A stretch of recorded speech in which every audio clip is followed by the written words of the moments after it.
Hello student, uh, here is the sixth and last lecture of this lesson, sector of Indian economy chapter 2. In yesterday's lecture, in fifth lecture, we had seen uh, sectors, how they are organized and unorganized sector.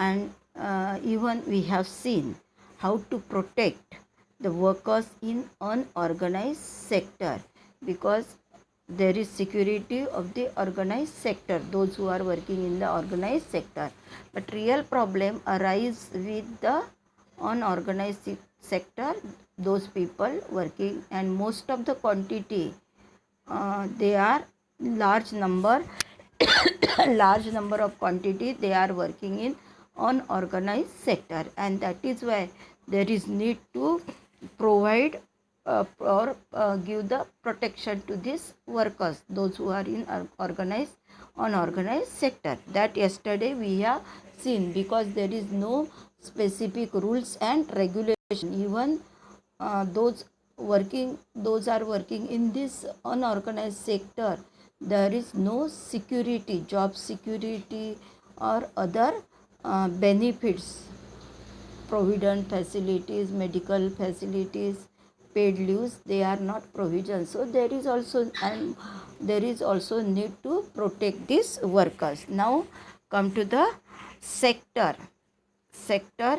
in the terms of ownership, public and private sector. So sectors in terms of ownership, public and private sector.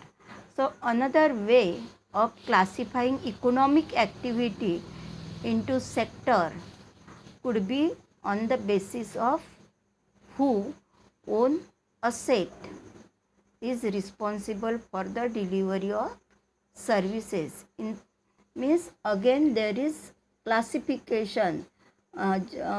Yesterday we seen organized and unorganized sector.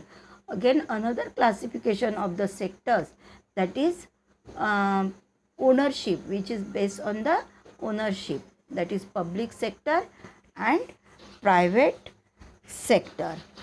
So here in this public sector, government own most of the asset and provides all their services. In public sector, whatever resources are there, they are belonging to whom? They are belonging to the government, own most of the asset. ज़्यादा से ज़्यादा asset जो है, संपत्ति है, capital है, they are own, they are who are the owner, who is owner? Government is the owner, belonging to the government, and provides all the services. In private sector, another classification is private sector on the basis of ownership, and in the private sector, all the services or ownership of the asset and delivery of the services is in the hand of private individuals, or the ownership.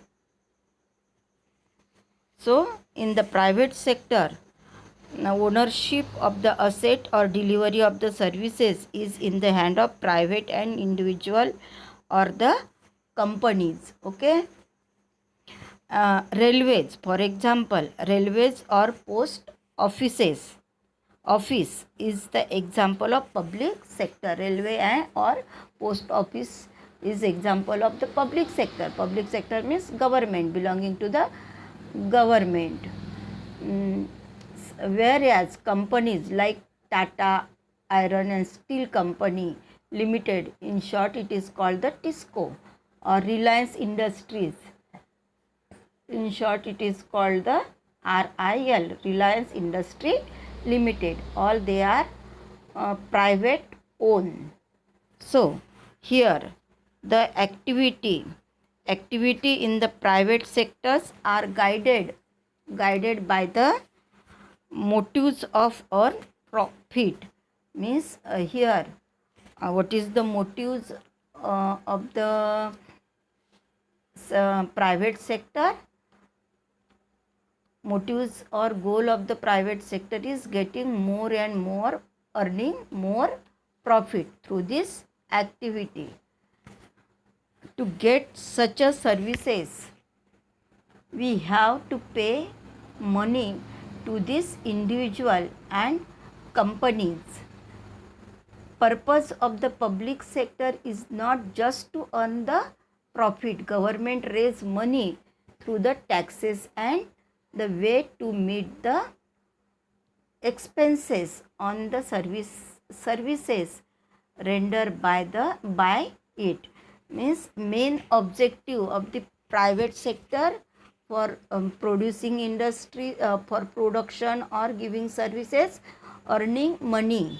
But here earning money is the secondary objective, but before to that of the public sector or government sectors, goal or motives is to provide the service.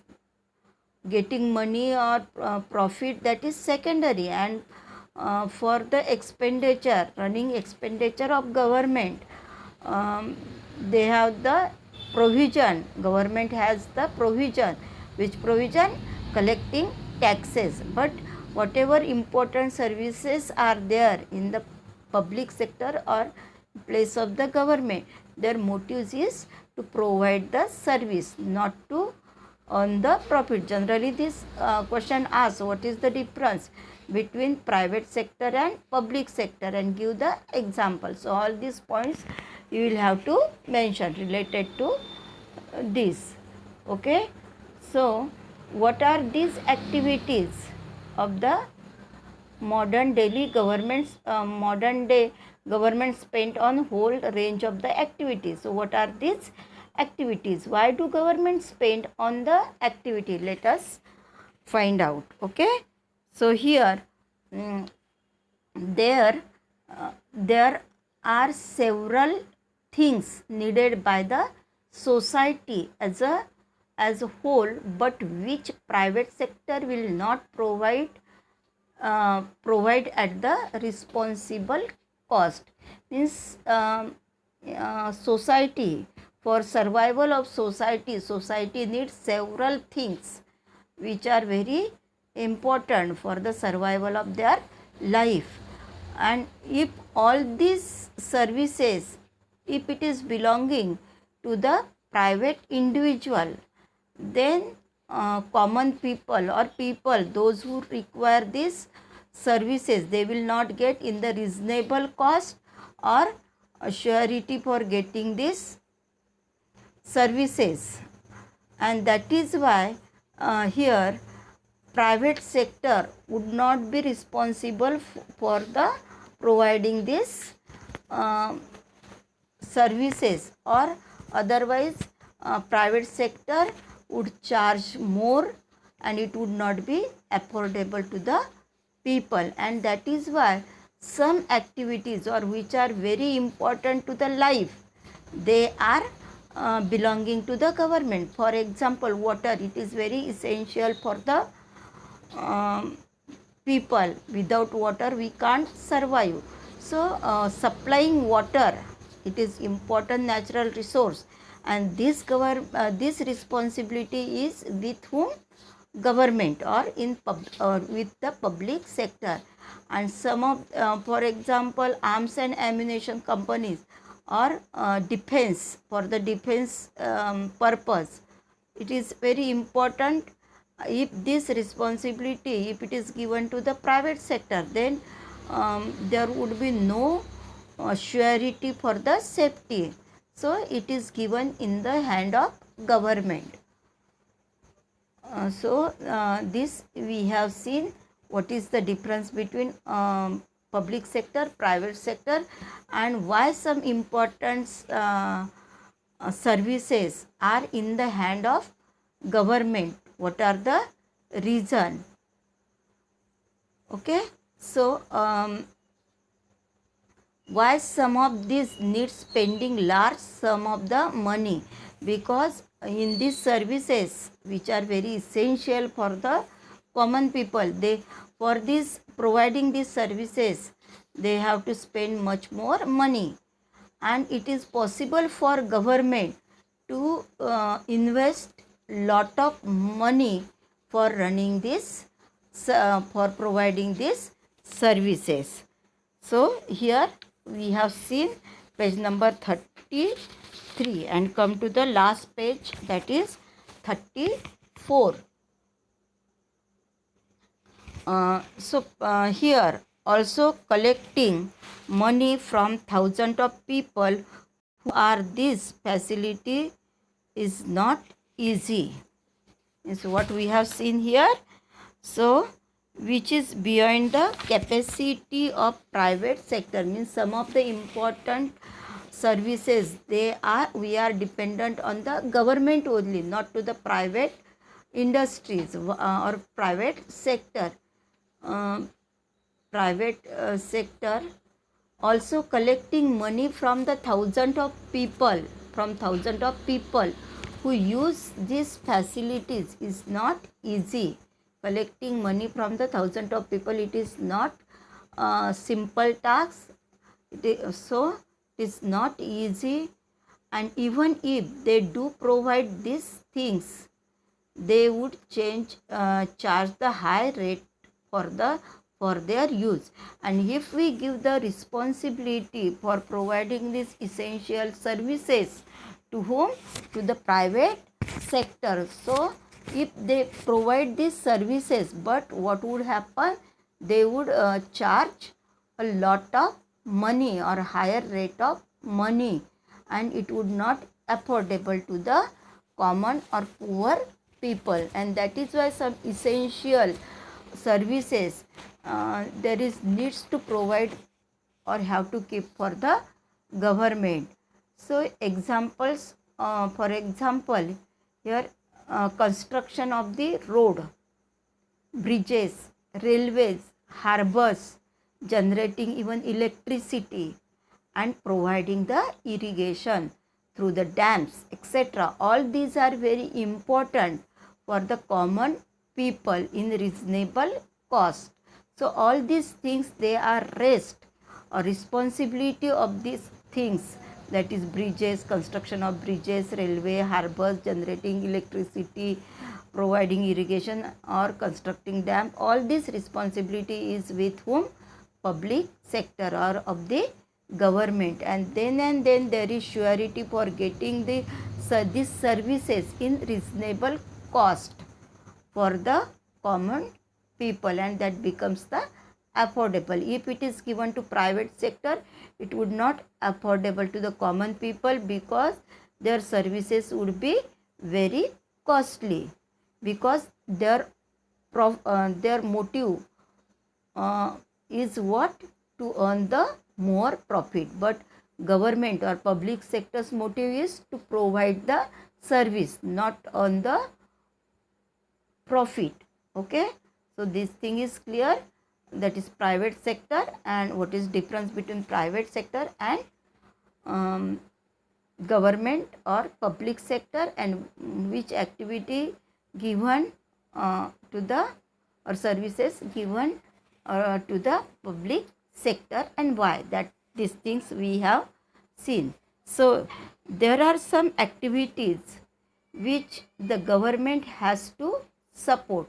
The private sector may not continue their production or business unless the government encourage. Even though private sector, though the work is given to the private sector, but private sector without giving support from getting support from the government or public sector, private sector would not be encouraged for providing the services. So there is need for getting the support from public sector or from government to the private sector or individual, those who provides the services.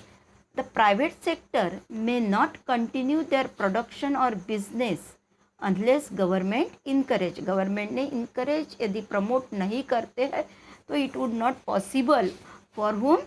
for the private sector for providing the services. Example, selling electricity at the cost of generation may push up the cost of production of goods in many industries. Example is given here about the electricity, selling electricity, because now electricity, selling electricity, it is given to the private company under the control of government. So selling electricity at the cost of generation means whatever their production cost is there, production cost of generating electricity, on that cost only they have to provide this electricity to the consumers. And so production of goods in any industry, so many units, especially small scale units, might have to shut down if the supports from government, if they do not get the support. So many small units, whatever they provide the services, they have to be shut down. So though they it is the work of private sector, but needs to give the support from government. Government here step in by producing and supplying the electricity at the rate which these industries can afford. Means जो private sector है, industries है, जो companies है, electricity generate करने वाली जो company है, वो उनके अफोर्डेबल कॉस्ट थ्रू वो इलेक्ट्रिसिटी सेल करने के लिए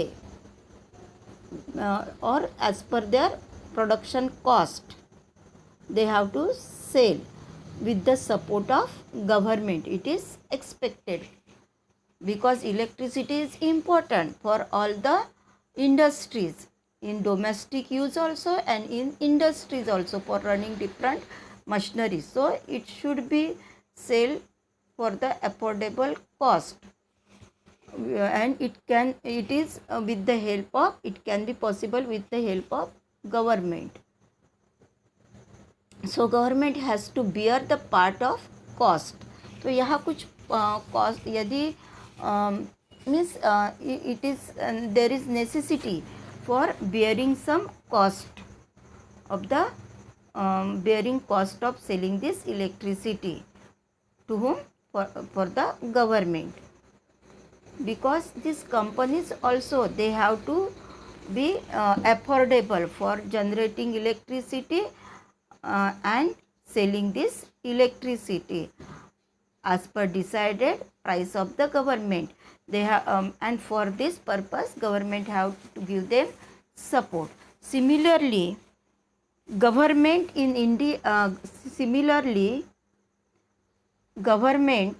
India buys wheat and rice from the farmers at the fair price. This is store in the godown and sell at the lower price to the consumer through the ration shop.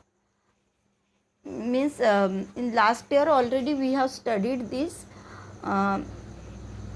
There are ration shops, and poor people or medium class people, they gets the ration from reasonable price from the government. So how government available this food? Because production it is not with the government, but still government has the granary or procurement. How it is possible for the government? Because before sowing wheat and rice, government ensure the farmers for giving the minimum support price. Means this become the motivation for the farmers to cultivate wheat and rice in more quantity, because before sowing they gets the idea what would be the selling price of this wheat and rice to the government. Okay, so whatever pre-decided prices of the government purchase after harvesting from the farmers. And these food grains deposit or store in the government granaries, and then it distribute in the ration shop as per the need, or that is the procurement. So it doesn't mean that for providing this food grain from the ration shop, their cost that may be less, that would be less comparing to the purchasing price of food grain from the farmers. Means government purchase this food grain, wheat and rice from the farmers. Those rate is more, because farmers also should be affordable as per their production cost.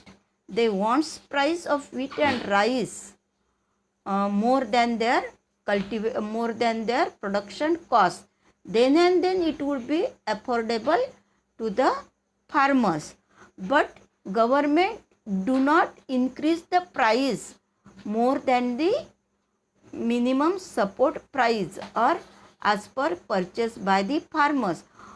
Even though government also keeps lower price than government purchase from the farmers, because we have seen in the private in the public sector there is no motive of government to earn the profit, but motive is to provide the service, and that is why through the ration shop government sell this means food production to the people, needy people in low cost. So this is the best example of organized sector that we have seen. Then government has to bear some of the cost. Means though government purchase in the higher price but selling in lower price. So here government has to be bear some of the cost. In this way government support both farmers and consumers. इस तरह से government क्या करती है, government consumers to whom, farmers as well as consumers. Means here consumers getting this food grain, especially needy consumer, in reasonable rate, and farmers gets the proper or satisfactory price for their production. Means government's work is very important, or government is mediator. Okay, so here there are a large number of activities which are the primarily responsibility of government, which is primarily responsibility of the government. Means there are different activities of primary, secondary and tertiary sector, but but there is need, or it is the responsibility of government. The government must spend on it. Because of having the responsibility on some services, government has to paid or bear. Providing, for example, providing health and education facilities for all is one of the example. For example, private institutions, educational institutions are there, or private hospitals are there, and these services from private educational institutions or private hospitals, they are not affordable for the poor people, and for these poor people government has to bear, or government has to take the initiative for providing these essential services, because all these essential services, they are important for the national development. So government has to available healthcare facilities and as well as educational facilities to the poor or common people. Okay, so we have discussed some of these issues in the first chapter. Running proper school and providing quality education, particularly elementary education, is the duty of government. What is the duty of government? Providing the elementary means basic education and basic health facilities to the poor or common people. This responsibility, and government is providing here elementary. Just we have in yesterday we have seen Sarva Shiksha Abhiyan. It is one of the important program of government for providing education to the poor people. And PSC center or government hospitals in the cities, though their quantity are less, government have to spend much more or have to extend these services, because these are the services available but they are very limited. Okay, so here India,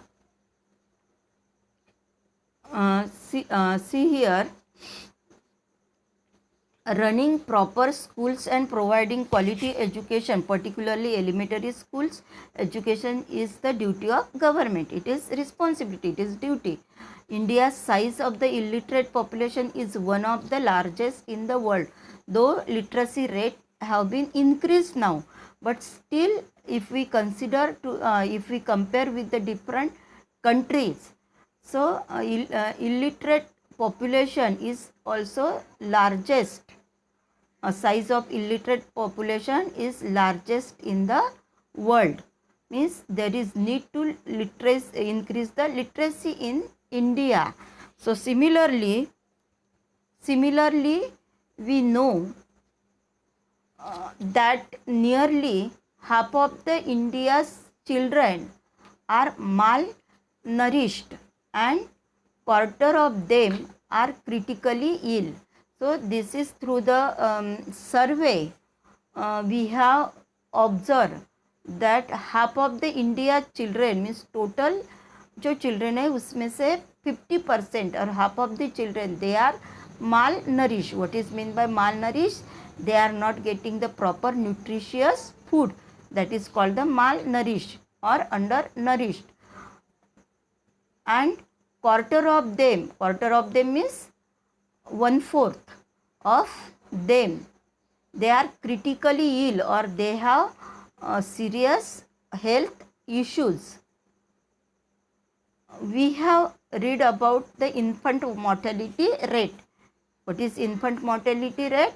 That we have seen the infant mortality rate of the Odisha, that is 40%, and Madhya Pradesh is 50%, is higher than some of the poorest region of the world. Means still in Odisha, Bihar, Madhya Pradesh, there is a much more infant mortality rate. Means we have to work on this, and here is needs of the government to intervene. Intervention is important of the government to work on these issues for reducing the infant mortality rate, providing education, etc. So here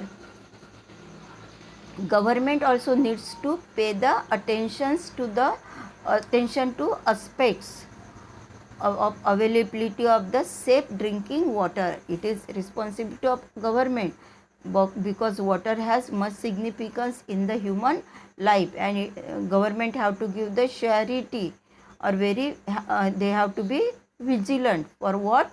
For providing the safe drinking water, housing facilities for the poor, and food and nutrition, because these are the basic services which needed for the poor people, and government has to be very vigilant in these issues. It is also duty of the government, to take care of the poorest and most ignored region of the country through the increase of spending in such areas, because as you know, all states are not equally developed, or our region from the India, they are not equally developed. Some of the cities, especially metropolitan cities, they are developed, but specific people they are living in the slum areas or jhugis, and they have very small huts, and they are very poor because they are working in unorganized sector.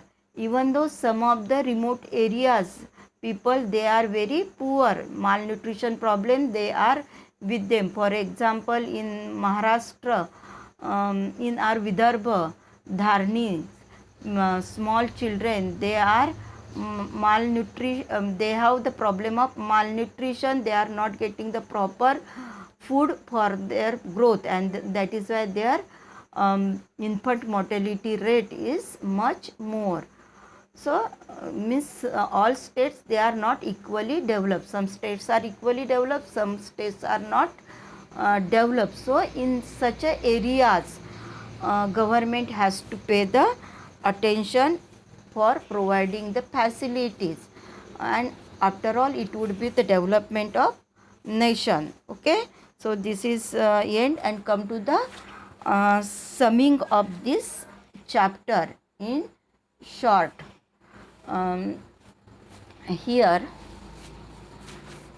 in this chapter, we have what we have seen. We have looked at the ways of classifying the economic activity into some meaningful groups. So what activity we have seen? Economic activity and non-economic activity. Generally question asked on this. So economic people, they are involved in economic activity, and some people, they are involved in non-economic activities. So actual what is economic activity and what are non-economic activity? Economic activity means people working for getting the earning, they are called the economic activity. For example, I am teaching here, I am getting the economical output of this service, providing service to you.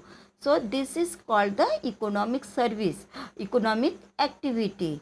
And I gave the example, if I teach to my son, then that would not be the economic activity. Though activity is same for the teaching, but it is non-economic activity. Why it is called non-economic? Because I am not getting economical output, but it is my responsibility, and that is why I am teaching. Okay, so this is the economic and non-economic activity we have seen. And one way of doing this is the examine whether the activity related to the primary, secondary or tertiary sector. Even we have seen whatever the activities are done in, they are economic activity, they are belonging to the three categories: primary, secondary and tertiary sector. We have also seen primary activities example, secondary activities and tertiary activities. Generally in primary activities, people use the natural resources for the primary activity or for the production. For example, agricultural, mining, these are the mining, quarrying, fishing, animal husbandry, all these are considered the primary activity. And secondary activities. Secondary activities are also called the called industrial sector. Secondary activity is called the industrial sector.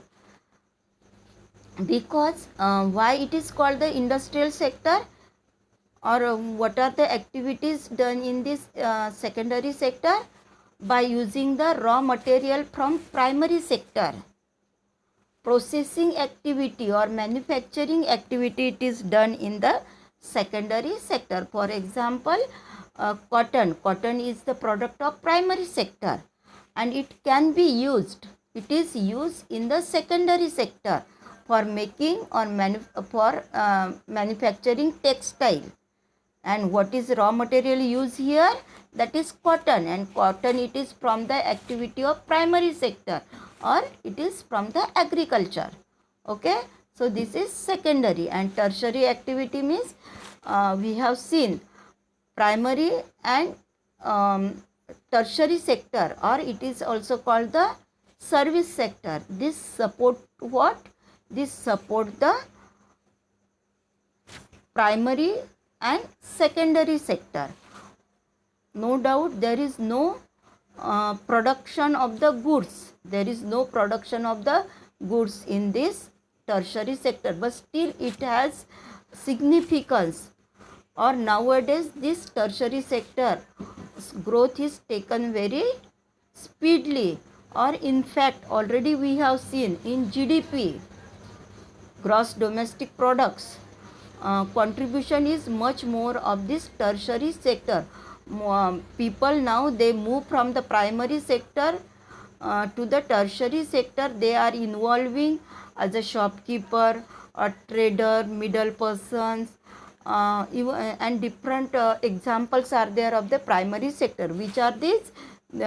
Service I am teaching to you. This is also service sector. Professional doctors, lawyers, vendors, all these are the example of service sector or tertiary sector. Even though transportation, how it is important, transportation or tertiary sector in this primary and secondary sector, or how it is support, because getting the value any type of the production, as in production of primary sector or secondary sector, they have to get the or add the value. And when it would add the value, because if the production is there in the field, produce production after the harvesting, if it is remain in the field, then there would be no means there would be no buyers would get in the market, so value would not be added in this primary product. It has to go to the market, or it has to go to the industries for the processing. So then this primary production or production of the primary sector would get the value, attach the value, and it would be possible only with the help of what? With the help of transportation or service sector. Again, if we consider about the secondary sector, so if take the example of cotton, textile, with the help of cotton, by using raw material as a cotton, if the textile material or cloth it has produced, and if that remain in the factory, so number of production, number of input used for the production, they invest the capital, but that would not get the value if it is remain in the factory. It has to reach in the market, or has to reach to the final consumers. Then and then the value it would be added in this industrial production. And with the help of tertiary sector or service sector, it is not possible. Nowadays different services are there, insurance, banking, all communications, then IT sector, all this comes in the tertiary sector or service sector, which has very important in our day to day life. In fact, we can't, now they are very essential for us. Can you imagine, without having the mobile with you, it is not possible. It is very important for the survival of our life. So tertiary sectors, it is very important and it gives the support to primary and secondary sector. And contribution, comparing to the contribution of three sector, tertiary sector or service sector is contribution is much more higher in the for the GDP of the country. So here we have seen importance of the tertiary sector. Then again there is dividation of the organized and unorganized sector. Some of the people they are working organized, and some of the people, large number of people, they are working in unorganized sector. So there is need to give the protection to them. And after that, public and private sector, which we have seen. Public sector means resources they are own or they are belonging to the government, and it is responsibility of government to provide the essential services. And in in private sector, motives is to earn the profit, but still there is need to give the support from the government to this private sector. All these things we have seen, and I hope all of you would understood this lesson. Thank you, student. Good day.